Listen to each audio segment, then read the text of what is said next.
시편 22편은 다윗의 낮아짐과 높아짐에 대한 이야기입니다. 1절부터 21절까지는 다윗이 낮아지는 얘기입니다. 21절은 가교 역할을, 브릿지 역할을 하는 것이기 때문에 절반은 그의 고난 중에서 기도하는 것이고, 또 21절 후반부부터 마지막 31절까지는 다윗이 다시 구원받고 회복되고 승리하게 되는 이런 높아짐에 대한 이야기를 담고 있습니다. 그래서 시편 22편은 쉽게 낮아짐과 높아짐에 대한 이야기를 가지고 있습니다. 우리의 인생에도 낮아질 수가 있더라고요. 그렇지만 하나님 손안에서 반드시 택한 자들을 높여주시기 때문에 우리는 결코 실망할 이유가 없다라고 하는 내용을 가지고 말씀을 전할 것입니다. 좀 더 구체적으로 살펴보고자 하면 다윗이 어떻게 낮아졌던가라고 하는 구절들을 다시 인용을 다 할 수는 없어서 6절에 나오는 말씀 한 구절만 인용을 하자면, 나는 벌레요 사람이 아니라 사람의 회방거리요 백성의 조롱거리니이다 라고 할 정도로 다윗은 굉장히 낮아져 있는 자존감, 또 자기의 모든 삶의 모든 형편들, 처지들이 그렇게 낮아져 있었다라고 하는 것을 보게 됩니다. 이 말씀이 다윗 한 사람에게만 적용될 것이 아니라 오늘날 우리에게 예수 그리스도에게 적용될 때에는 우리를 위해서 십자가에 죽어야만 하셨던 예수 그리스도의 고난에 대해서 우리는 이 말씀을 생각해 볼 수가 있습니다.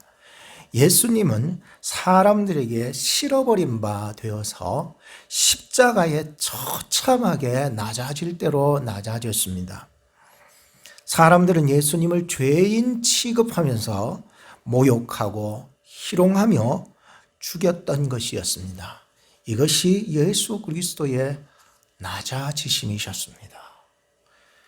다윗의 높아짐을 우리가 생각해 볼 필요가 있습니다. 이 높아짐도 우리가 좀 다루어 봐야 될 문제지만, 그 중에서 가장 핵심적인 구절이 있다면 오늘 우리가 읽은 것 중에 27절 말씀입니다. 27절에 보면 땅의 모든 끝이 여호와를 기억하고 돌아오며 열방의 모든 족속이 주의 앞에 경배하리니, 세계의 모든 열방이 그리스도만이 참 구원자이심을 알게 될 것이라는 것입니다.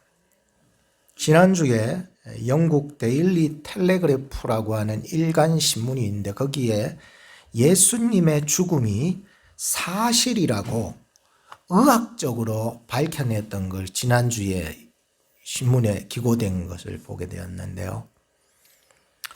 예수님은 분명히 죽으셨다고 밝히는 것만으로는 우리에게 희망이 될 수 없습니다.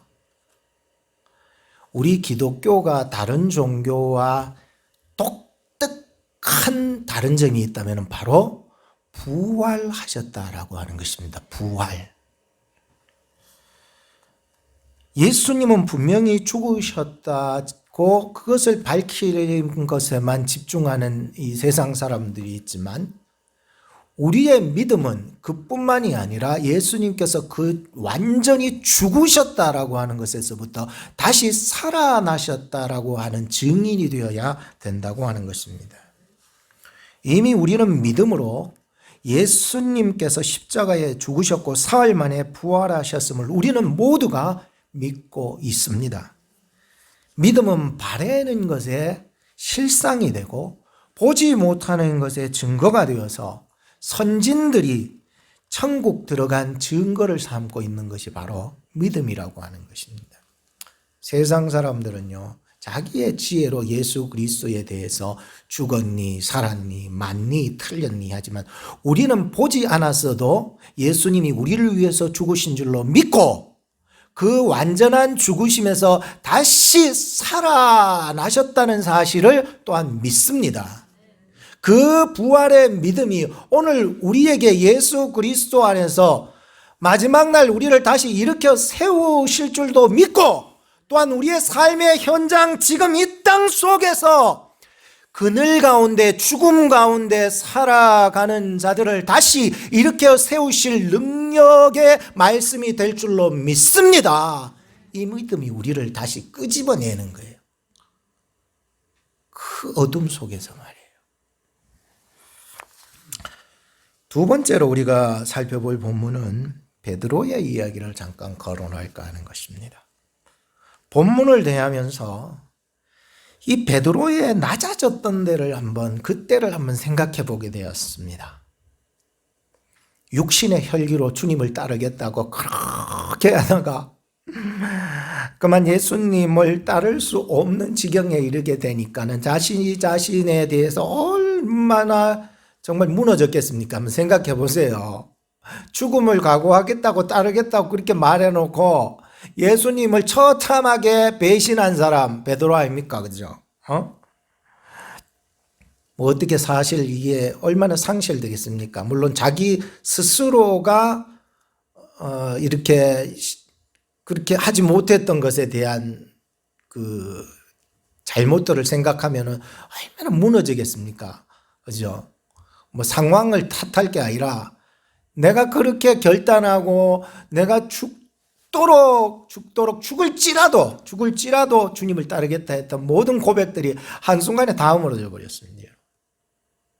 여러분, 신앙생활 하면서 저 또한 목회를 하면서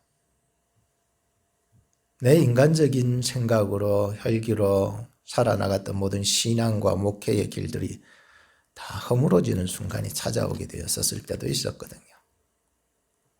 여러분들도 살아가면서 여러분들의 혈기로 살다가 무너질 때가 옵니다. 그땐 주님도 안 보이고 기도도 안 되고요. 아무것도 안 돼.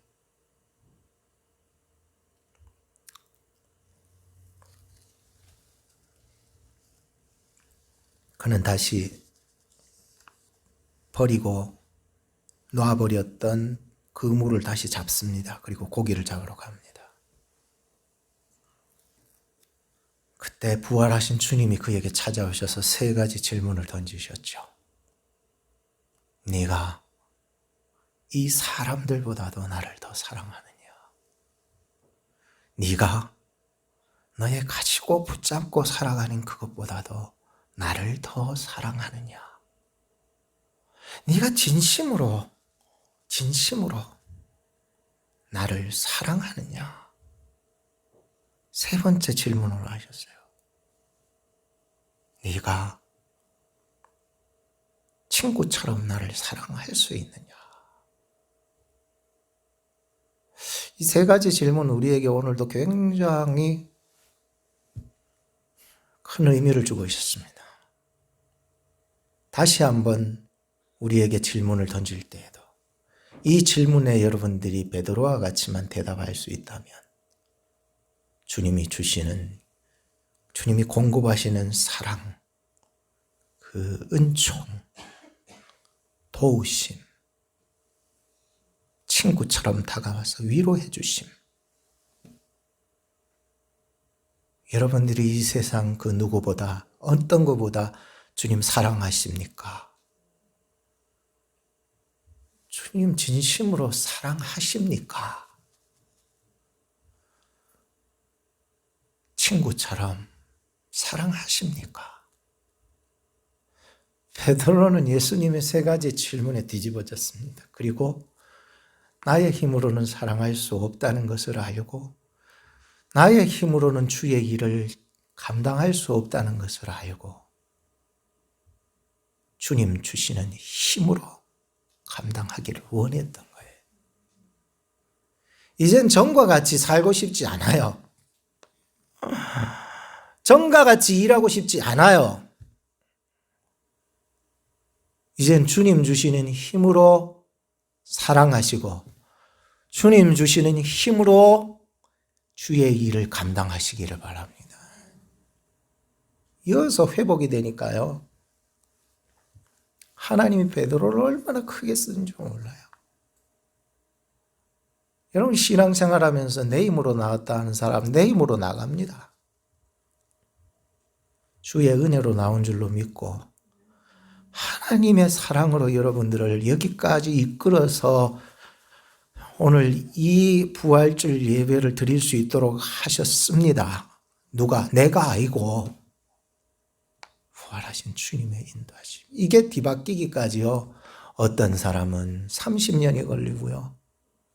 이 원리를 알기까지는 어떤 사람은 평생 죽을 때까지도 깨닫지 못하는 사람이 있어요.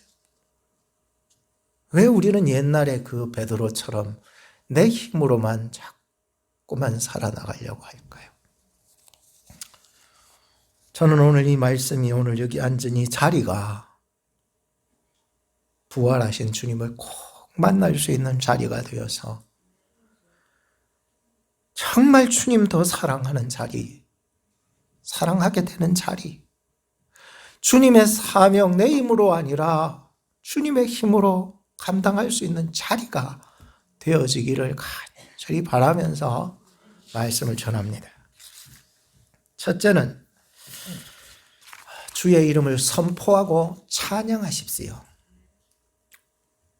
오늘 본문으로 돌아와서 22절부터 26절을 쭉 보면 내가 주의 이름을 형제에게 선포하고 회중에서 주를 찬송하리이다.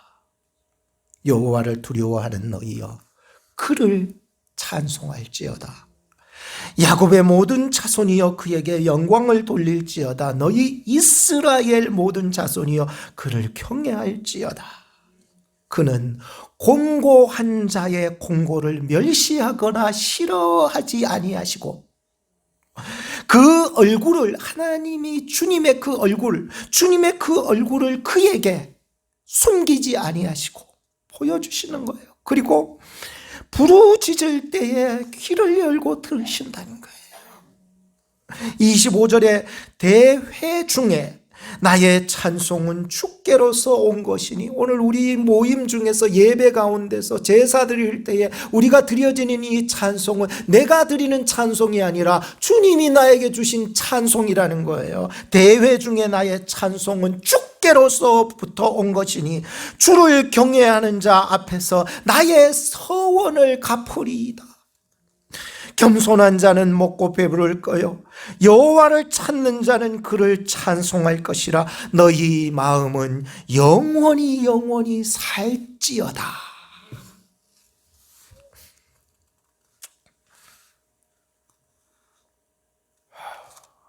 칼빈은 본문에 대해서 말하기를 이 본문을 어떻게 그리스도에게 적용할 수 있을까 자문자답했습니다.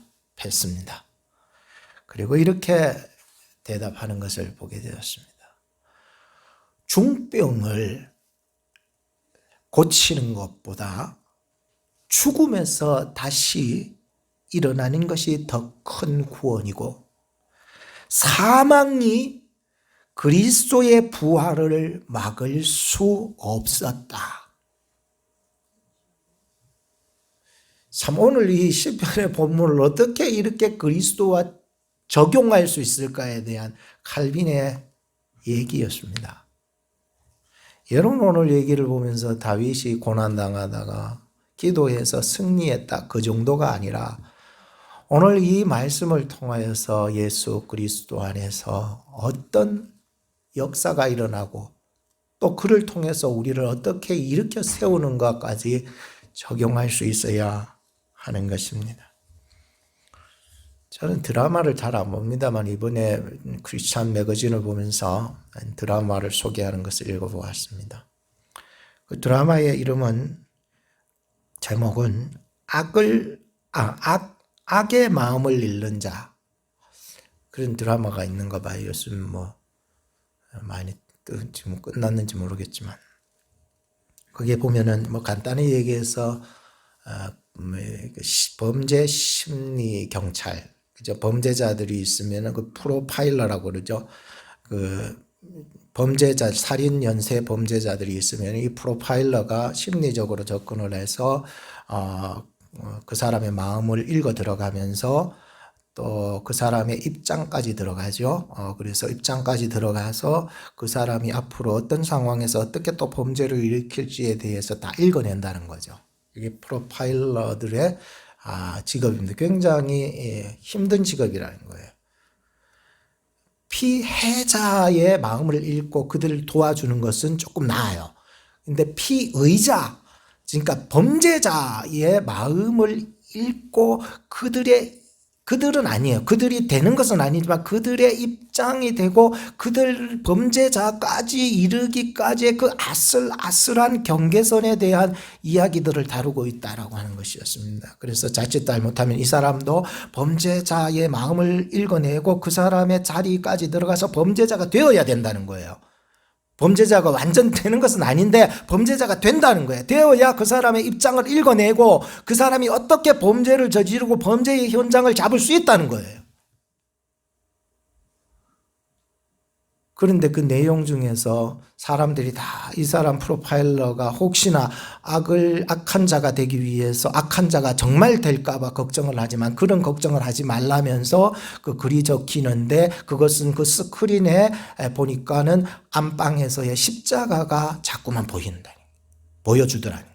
그리고 차 안에 걸어놓은 그 십자가를 자꾸만 스크린으로 보여준다네. 그러므로 말미암아 그것을 드라마를 보는 사람으로 하여금 뭔가 안심할 수 있게끔 만든다는 거예요. 이 프로파일러는 결코 범죄자까지 가도 범죄자 안으로 들어가서 범죄자가 되지는 않을 것이다라고 하는 내용인데요. 이것을 보면서 참 오늘날에 있어서 진정한 그 프로파일러는 누구인가 라고 했을 때 예수님이 진정한 프로파일러가 아닐까. 왜냐하면 예수님은 하나님이시고 하나님의 아들로서 이 땅에 우리의 죄를 해결하시기 위해서 인간의 모습이 되셨어요. 완전한 인간이 된 줄로 믿어요. 덜 됐다 하면 이단되니까 완전한 인간이 되셨어요. 그래서 인간을 체휼하시는 거죠. 인간을 다 겪으시는 거예요. 인간이 되셨으니까 인간으로서 겪어야 될 모든 고초와 모든 것을 알고 그 모든 죄악들을 자기에게 다 담당을 시킨 거죠.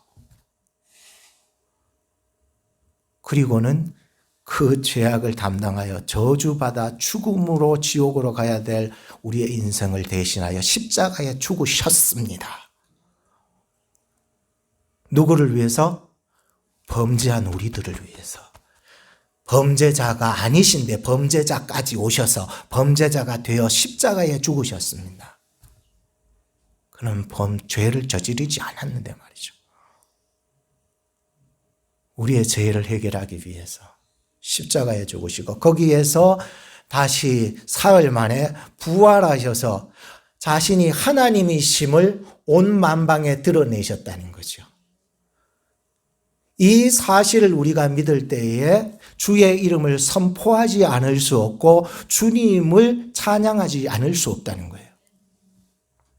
다윗이 이렇게 스며들어온 이 믿음이 드디어 이 고난 속에서 드디어 이 하나님 주님이 드러나는 놀라운 일.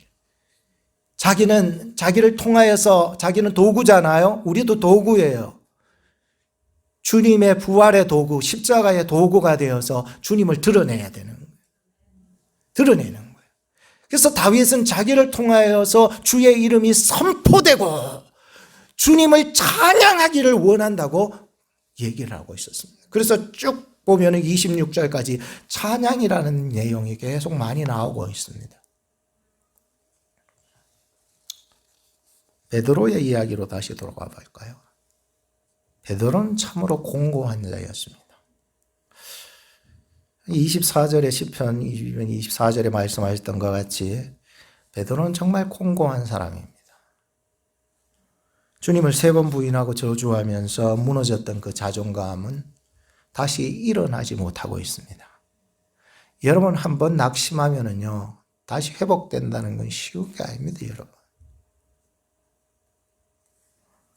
낙심하고 절망하게 되었던 그 베드로는요, 스스로의 힘으로는 결코 일어설 수 없습니다.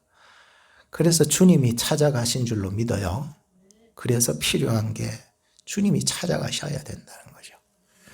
주님은 물으셨습니다. 요한의 아들 시몬아, 네가 이 사람들보다도, 이 다른 것들보다도 같은 의미입니다. 나를 더 사랑하느냐? 그죠?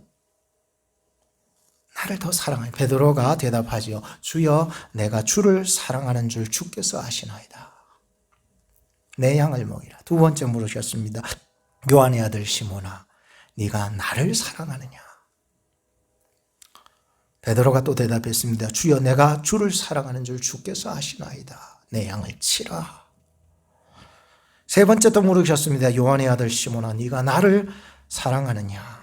베드로는 근심하며 말했습니다. 여러분, 왜 근심했을까요? 그럼 근심이 되겠죠. 육신의 혈기로 내가 정말 주를 따르겠다고 그렇게 얘기했었는데, 그때 생각하면은, 지금 돌아보면은 정말로 이렇게 쉽게 주를 배신할 수 있었다면 내가 또 배신할 수 있겠다. 걱정이 되겠습니까? 안 되겠습니까? 된다 했겠네요. 배신 자주 한 사람들이 배신을 자주 합니다. 그러나 오늘 예수님을 만난 이후로 베드로에겐 다시 배신이 없었습니다. 죽기까지.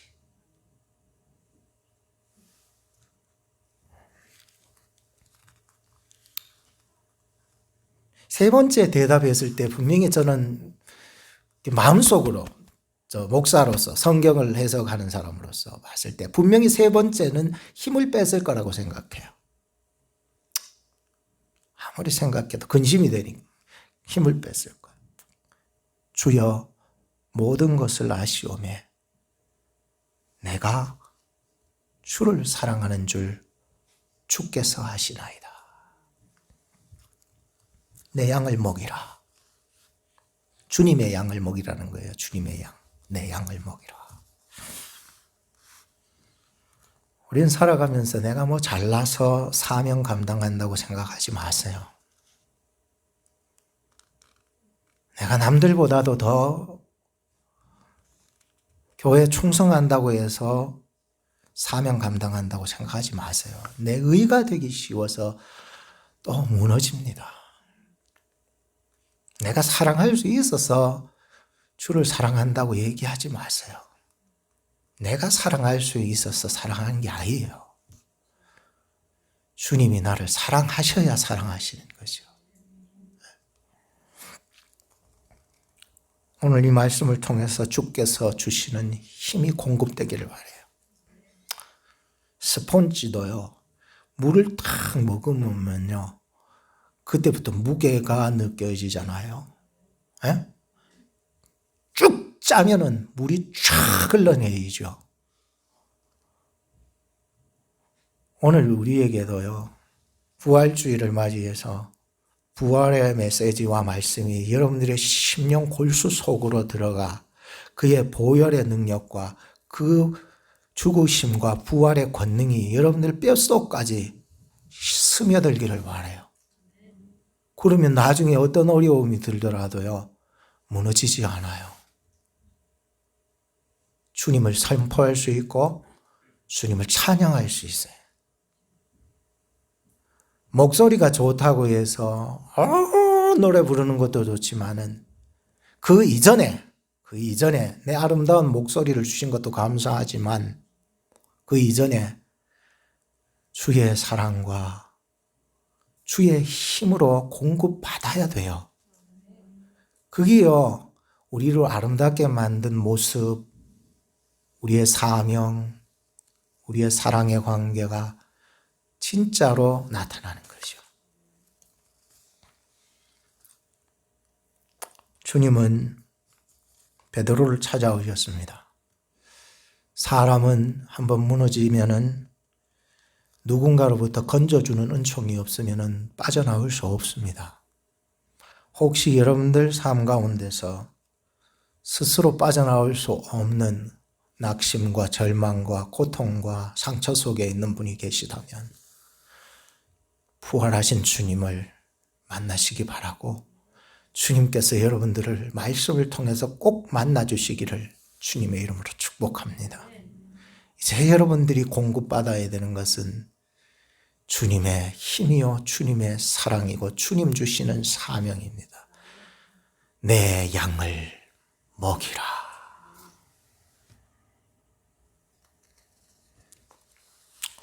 둘째로는 주의 앞에 경배하고 그의 행하신 일을 전하십시오.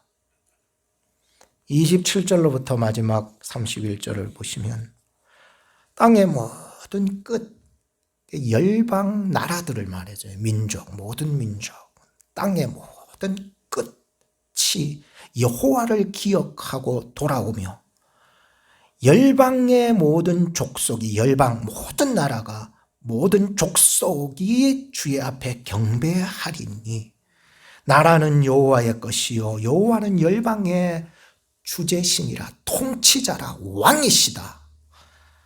세상의 모든 풍비한 자가 풍성하게 배불리 즐겨 건강하고 막 자기는 가졌다라고 하는 자가 먹고 경배할 것이요 진토에 내려가는 자, 죽을 것 같은 거, 먹을 거 없어 죽기도 하고 건강을 잃어 죽을 것 같기도, 사랑과 고통받아 죽을 것 같기도, 상처받아 괴로워 죽을 것 같기도, 너무 외로워가지고 죽을 것 같기도 한, 이 뭐 진토에 내려가는 자고 자기 영혼을 살리지 못하는 자도 다 그 앞에 절하리로다. 후손이 그를 봉사할 것이요 대대의 주를 전할 것이며 와서 그 공의를 장차 태어날 백성에게 전하며 주께서 이를 행하셨다 할 것이로다. 다윗은 자기가 통치할 때에는 모든 열방들은 주 앞으로 돌아와 경배한 것을 보지 못했습니다. 왜냐하면은 이스라엘의 통일 왕국 정도 이루었죠. 그죠?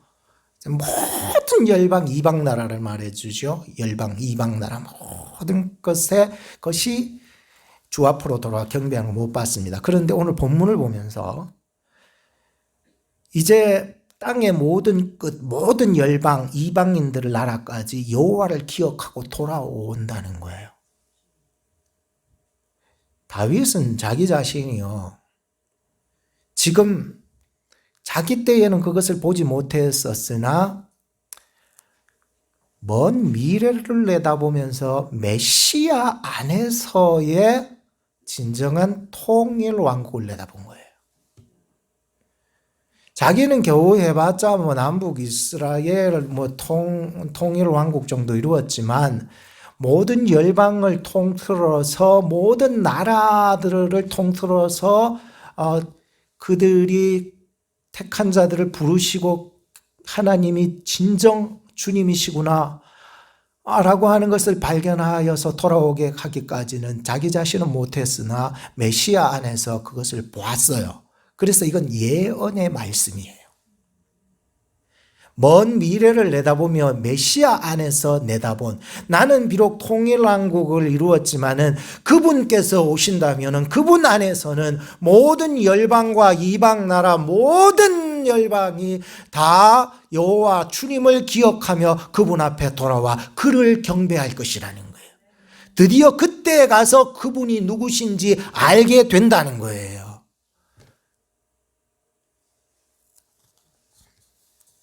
다윗이 이 예언을 하고 진짜로 1000년이 흐르잖아요. 그리고는 예언대로 주님은 이 땅에 오셨고 주님은 죽으셨고 부활하셨고 죽음의 권세를 이겨 승리하게 하셨습니다. 주님의 나라는요, 무력과 힘으로 다스리는 나라가 아닙니다. 이 세상에 지금 전쟁이 일어나고 있잖아요. 전쟁이 일어나고 있잖아요.